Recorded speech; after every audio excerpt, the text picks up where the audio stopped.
C'est une matinée bien occupée pour les agriculteurs de cette ferme du centre de l'Iowa qui procède à la récolte des graines de soja.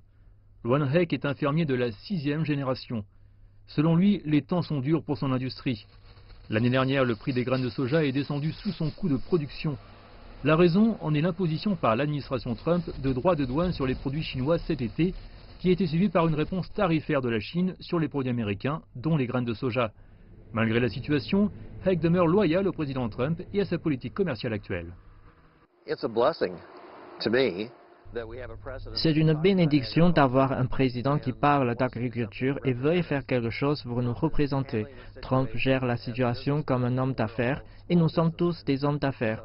Donc nous comprenons ce qu'il fait et pourquoi il le fait. La politique en Iowa a changé ces dernières années.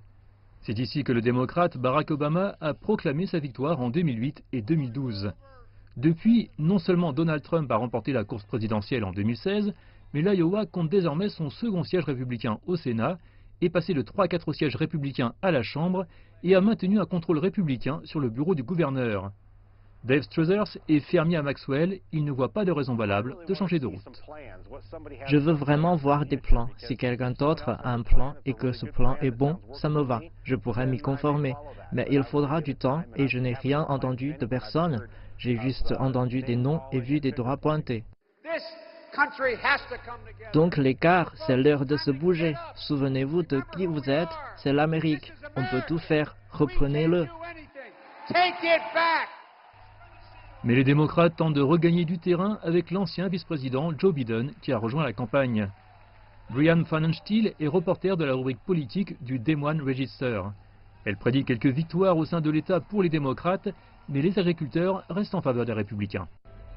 Pour le moment, les agriculteurs disent qu'ils veulent continuer à soutenir le président. Ils sont prêts à attendre, mais ils pensent qu'à terme, ils seront récompensés.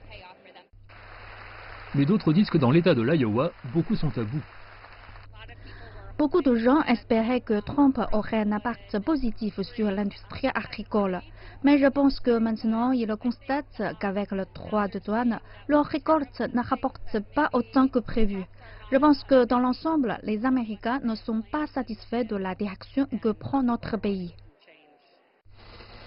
Pour la plupart des agriculteurs de l'Iowa, l'important aujourd'hui est la période de la récolte. Mais politiquement, les yeux sont tournés vers cet État où l'on guette un éventuel signe de changement.